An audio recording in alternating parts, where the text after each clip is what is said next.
Chiedo adesso alla professoressa Gloria Claveria Nadal dell'Università Autonoma di Barcellona di prendere posto per la sua relazione. Forse andrà cambiata la...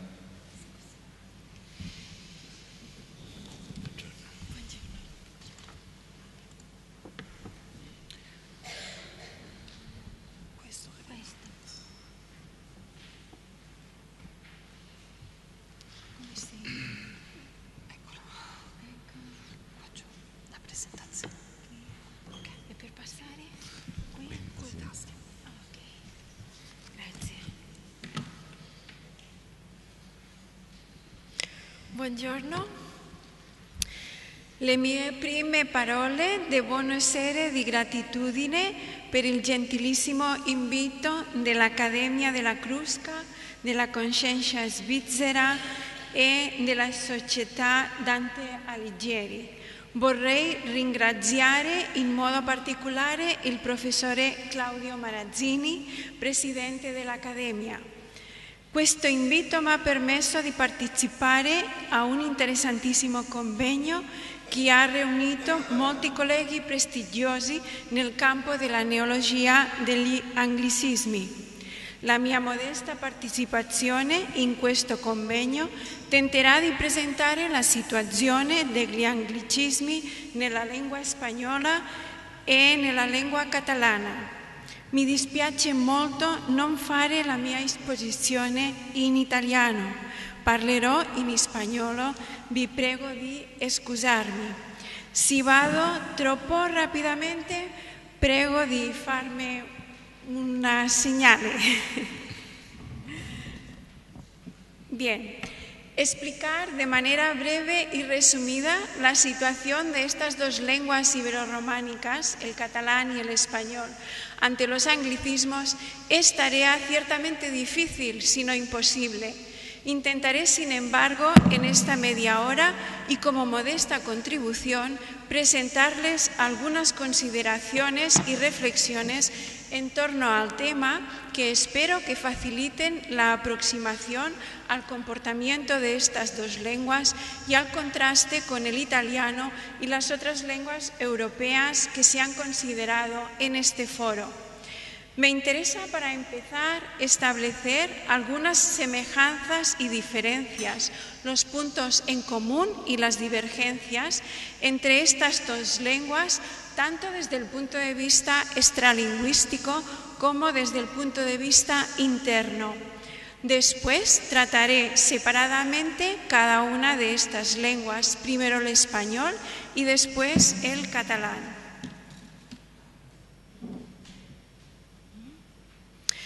Desde el punto de vista externo, español y catalán comparten un mismo origen y proceso de formación del latín a las lenguas románicas.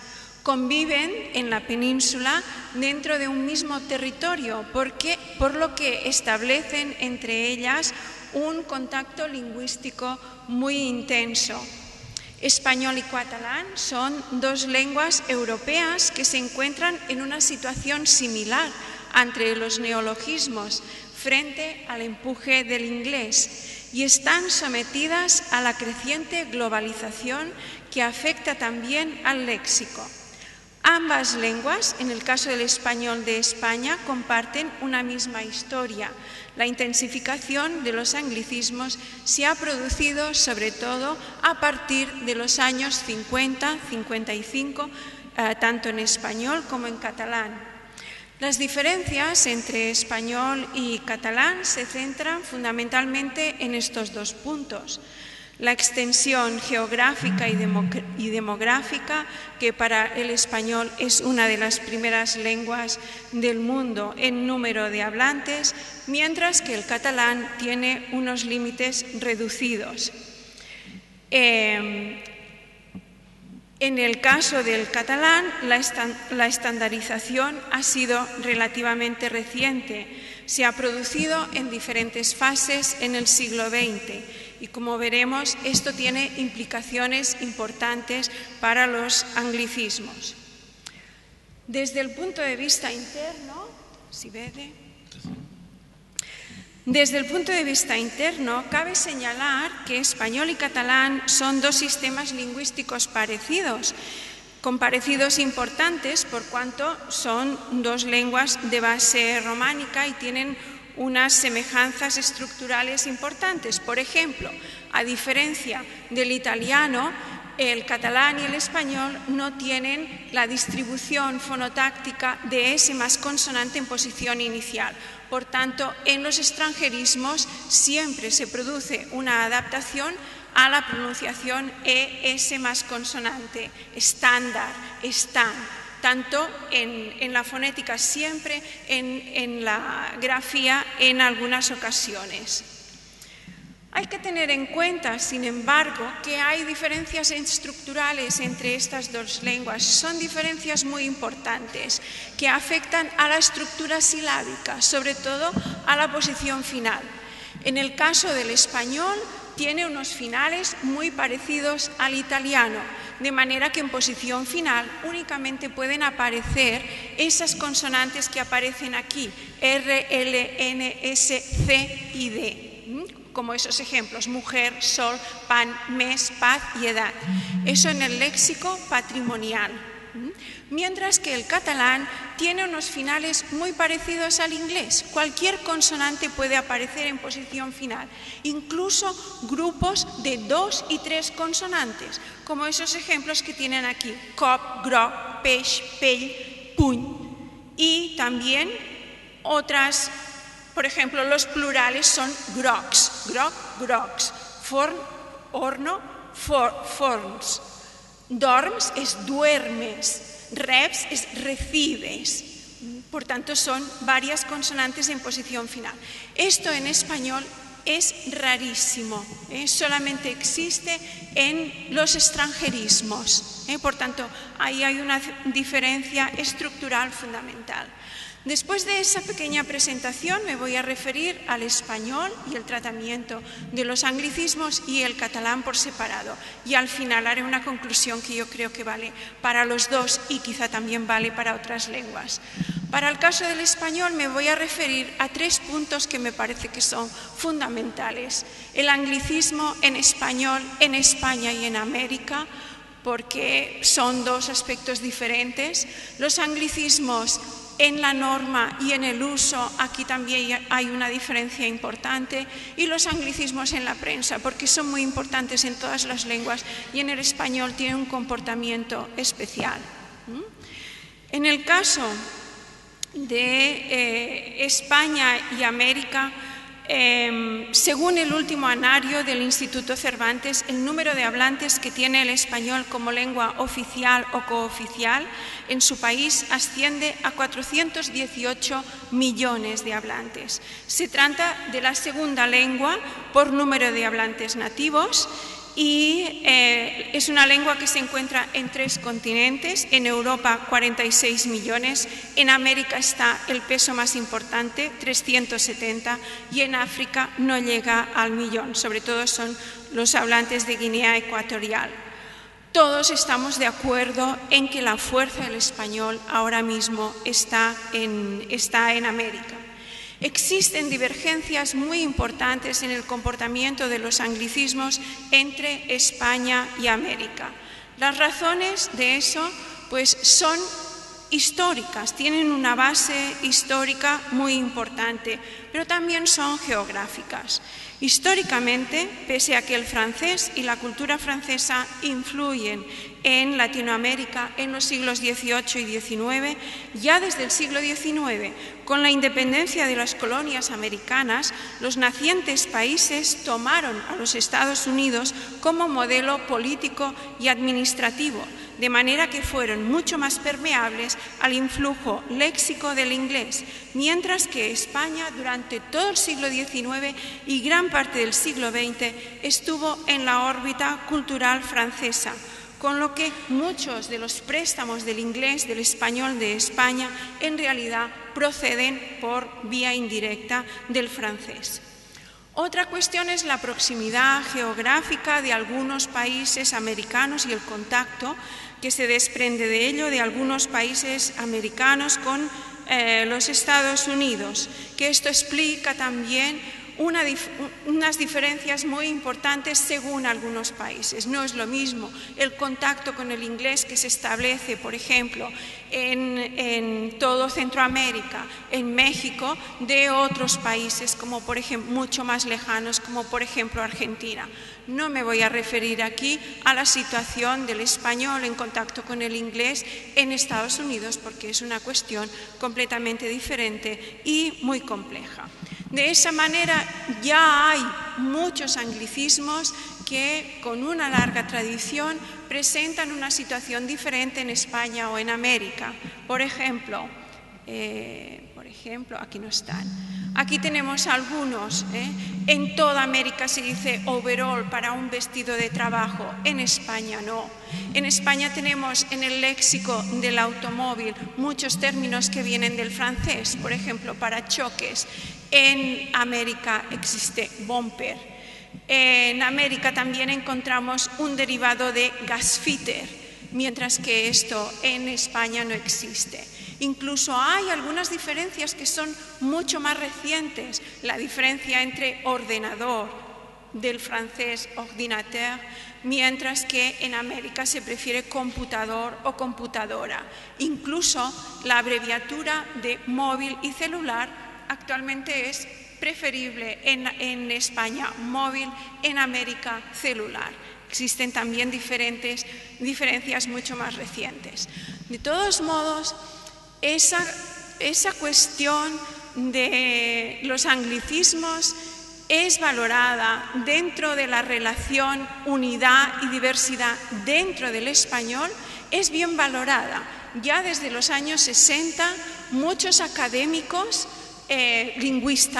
académicos y lingüistas valoraban que es más importante la unificación de la lengua que el purismo. Eso, por ejemplo, lo dijo Dámaso Alonso cuando era presidente de la Academia, y aquí les he traído algunas citas de un lingüista puertorriqueño, López Morales, que también lo explica en ese sentido. Es decir, los anglicismos no adaptados no están mal vistos justamente porque contribuyen a la unidad de la lengua. Esa es una cuestión que incita a la reflexión.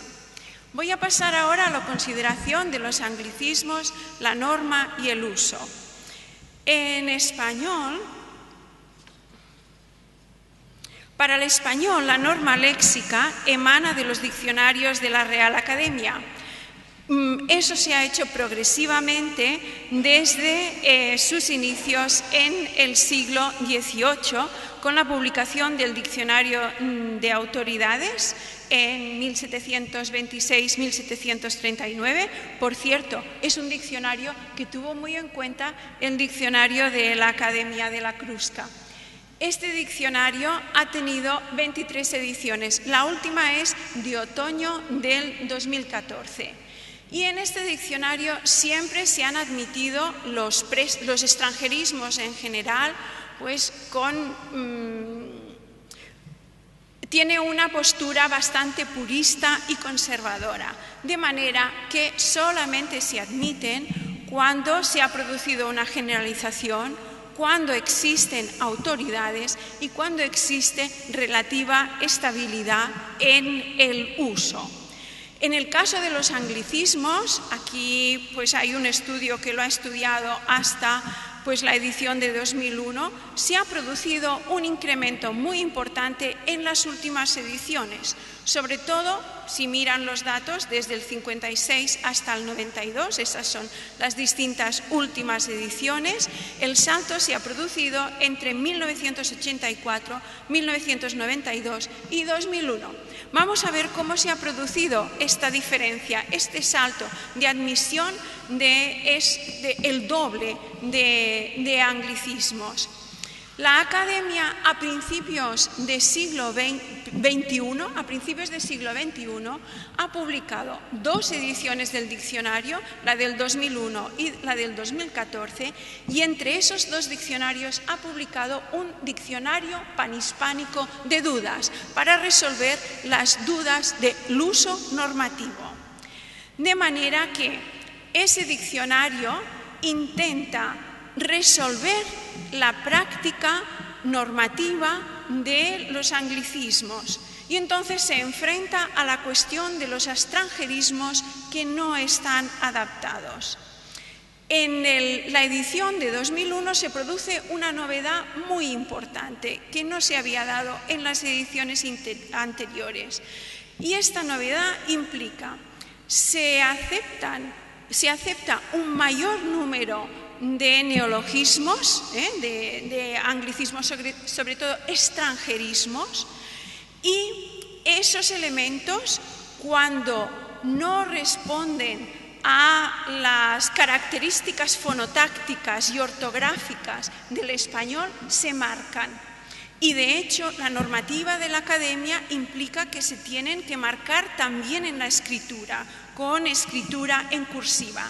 Serían palabras como estas que aparecen aquí: rock, pizza, blues, que no es una forma propia del español. Esos elementos para el caso del inglés son estos de aquí, son como unos 200 más o menos, son estos: babysitter, bestseller, todos esos son los que aparecen en 2001, pero marcados de esta manera como claramente extranjerismos. Ahora fíjense, esto vale también para los italianismos. Cuando es un italianismo que no respeta las características propias del español, aparece marcado como el caso de pizza. Pero si este elemento tiene un derivado, no aparece marcado, como es el caso de pizzería.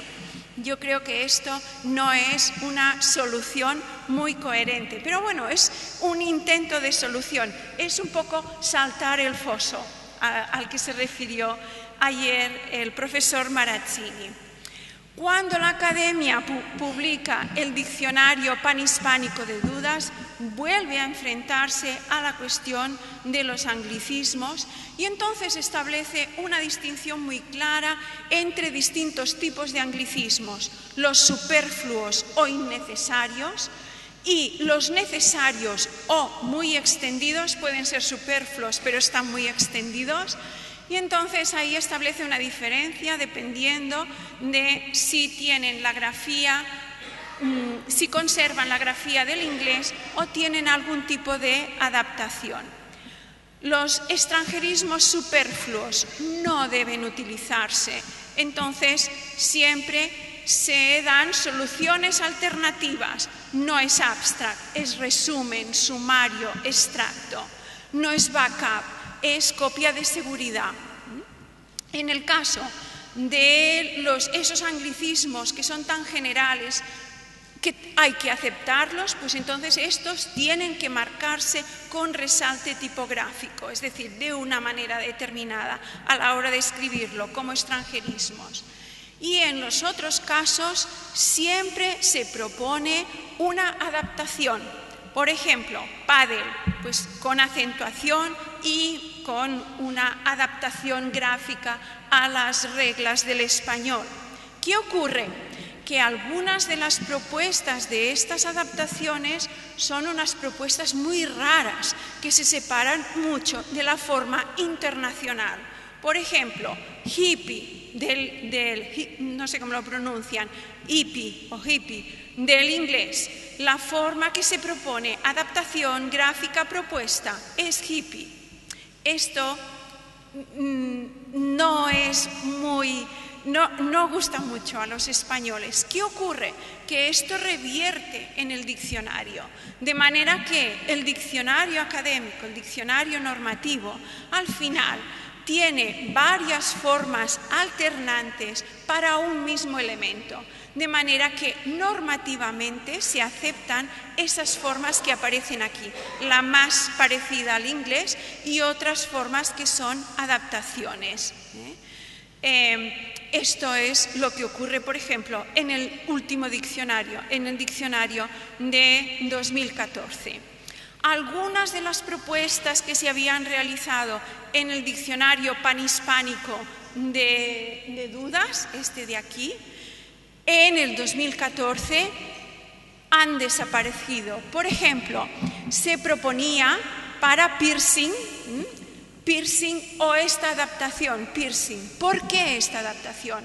Por los plurales, por esta estructura que tiene el español en posición final, que no tenemos en principio en el léxico patrimonial plurales formados con consonante más S. Sería mujer, mujeres, piercing, piercings. Pero piercings, esto no entra dentro de la estructura del español. De manera que actualmente tenemos, aparte de las reglas de formación de plural, otros términos, otros anglicismos o extranjerismos que tienen unas formas de plural alternantes como estas: fanes y fans, corners, córneres, clubs, clubes, icebergs o, por ejemplo, el trust, los trust. Así es como se describe la formación de plural en la nueva gramática de la lengua española de la Academia, que es más que normativa, descriptiva, porque toda esta variación existe actualmente en el español.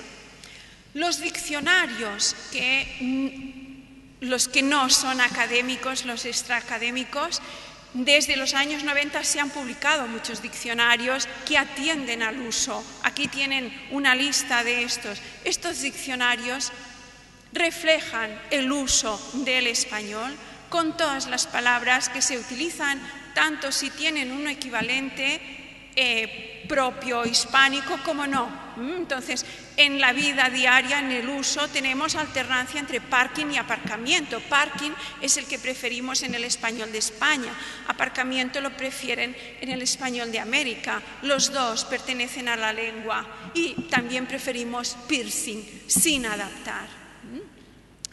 Por lo que respecta a la lengua de la prensa, ahí encontramos también una tensión entre el uso y el control que se produce en la lengua de la prensa. De hecho, la lengua de los medios de comunicación recibe una influencia muy intensa del inglés, muy importante, sobre todo a través de las agencias de noticias, y ello se refleja en sus páginas. La lengua de la prensa actúa además como difusora y divulgadora de los lenguajes especializados, un medio en el que los anglicismos y neologismos son especialmente abundantes. Y la lengua de la prensa tiene una potente fuerza catalizadora y actúa como difusora de estos elementos lingüísticos. En el español, los mismos periodistas, no todos, pero sí desde el punto de vista de las agencias, existe una conciencia importante por el cuidado de la lengua, de manera que las mismas agencias de prensa, por ejemplo, la agencia EFE, que es una de las agencias más importantes para tanto España como América, tiene unos instrumentos que rigen o que intentan guiar a los periodistas en el uso lingüístico, de manera que tienen manuales del español urgente, que son además unos libros que son bastante consultados por todos los periodistas y que tienen muchísimas ediciones. Aquí he puesto dos ejemplos importantes, pero hay muchos más. Existe una dirección de Internet, que es esta de la Fundación del Español Urgente, en el que se resuelven todas esas dudas. Otra cosa es que después los periodistas tengan tiempo y ganas de aplicarlo en su lengua. Y la lengua de la prensa, en realidad, desde el punto de vista lingüístico y académico, ha sido y es muy estudiada.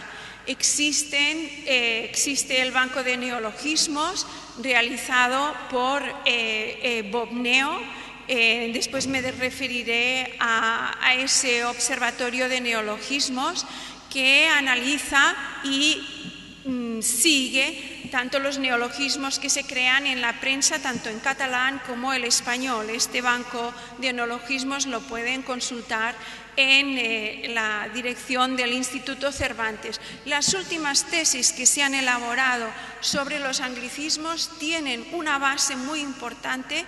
El corpus de análisis es justamente la lengua de la prensa y de la publicidad dentro de la prensa. Aquí les he puesto algunos ejemplos, pero hay muchos más. Y voy a referirme en último lugar al catalán. Ya he señalado anteriormente las diferencias entre español y catalán. Voy a desarrollarlo ahora un poco más en estos 4 minutos que me parece que me quedan. Para el caso del catalán, no hay que olvidar que fue una lengua que durante el periodo franquista se vio privado del uso público y que solo a partir de los años 70 empezó a ser utilizada en muchas esferas que tenía vedadas, desde la enseñanza hasta los usos oficiales o la prensa, gracias al desarrollo de la Ley de Normalización Lingüística, que es del año 1983 y que después fue revisada con la Ley de Política Lingüística de 1997. El cuidado de la lengua en el español corre a cargo del Institut d'Estudis Catalans y se fundó por la Generalitat de Catalunya en 1985 una institución que se llama Termcat, que es Terminología Catalana, que vela por la pureza y las características de todo lo que es el léxico científico y técnico. De manera que en catalán se han puesto en marcha toda una serie de mecanismos que tienen el cuidado de la lengua anteayer, es decir, hace muy poco. Existe además en catalán una preocupación por la pureza lingüística. Por ejemplo, en los medios de comunicación de los años 80 hubo un debate muy importante que era un debate de oposición entre posiciones heavy, y del inglés, y light. Y no eran posiciones heavy o light ante los anglicismos, eran ante el modelo de lengua normativa catalana, un modelo pues que podía estar más o menos alejado del arcaísmo y del dialectalismo, es decir, es una preocupación lingüística diferente. Aquí tienen, por ejemplo, el último butlletí d'informació del Termcat, la preocupación dentro de la lengua, de la ciencia y de la técnica es también el anglicismo, como pueden ver aquí, porque los términos son justamente que se discuten y en los que se busca un equivalente, pues son términos del inglés. Las instituciones prefieren las formas adaptadas. Los periodistas, aunque tienen cierta conciencia lingüística, prefieren las formas no adaptadas. Esto se ve muy claramente en los trabajos que ha desarrollado, sobre todo, la Universidad Pompeu Fabra con este observatorio OPNEO y con esta red a la que están afiliadas muchas universidades catalanas y que intentan seguir el uso de los anglicismos en la prensa. Esta es su última publicación y esto creo que puede entrar en contacto con lo que ayer explicó la profesora Valeria de la Valle. Según los últimos datos de este observatorio, los préstamos del inglés están en torno al 12%, creo que era un número parecido al que había hecho referencia la profesora Valeria de la Valle. Aquí se intenta buscar si hay variación dentro del uso del catalán. Como les he dicho antes, Hay una tensión también en la sociedad catalana entre la adaptación y la no adaptación. Lo que ocurre, esta preocupación por la integración de los anglicismos la tienen también los periodistas. Por ejemplo, la foto de es un periodista muy famoso periodista deportivo, y él explica justamente en esta obra Llengua y Esport, entre la creatividad y la adecuación, cómo pasó de radiar los partidos de fútbol, del calcio, ¿no?, del español al catalán, y cómo se enfrentó al problema de tanto los castellanismos como los anglicismos. Los anglicismos estaban en el uso, entonces los siguió utilizando, de manera que en español no tenemos, ahí en catalán tenemos fútbol, básquet, no tenemos baloncesto, handball y muchos otros anglicismos. Pero gracias a la acción del Termcat y del IEC, en algunos casos tenemos algunas adaptaciones de anglicismos que pueden ser un poco raras. Por ejemplo, software y hardware. En catalán son programari y maquinari, de programa y máquina. Bueno, esa es un poco la situación del español y del catalán. Concluyo ya. Creo que después de este rápido recorrido por estas dos lenguas tan semejantes y tan diferentes, que comparten, como todas las otras lenguas que se han estudiado en este encuentro, el alud, la valanga imparable de anglicismos, creo, repito, que conviene no olvidar las palabras de Juan Gutiérrez, que compara los anglicismos con las bacterias. Los anglicismos léxicos en español se comportan como las bacterias, que son necesarias para la vida, pero juzgadas siempre como perjudiciales. Y nos dice: los mejores conocedores de las bacterias nos aconsejan convivir con ellas, aprovechar sus virtudes y no combatirlas directamente, porque la lucha general está perdida de antemano. Conviene, advierten, luchar muy selectivamente contra algunas, porque como sucede en los anglicismos, el combate frontal acaba reforzándolas. Y este combate, pues, tiene que ser inteligente. Ana María Testa, por ejemplo, nos ha mostrado un buen ejemplo. Y yo creo que es necesario, desde el punto de vista lingüístico y académico, saltar el foso, pero saltarlo con cierta seguridad. Muchísimas gracias. Grazie professoressa Nadal. La ringrazio anche per essere stato nei tempi, favorita anche da una lingua fluente, veramente. Bene, ci avviamo quindi alla parte conclusiva della mattinata.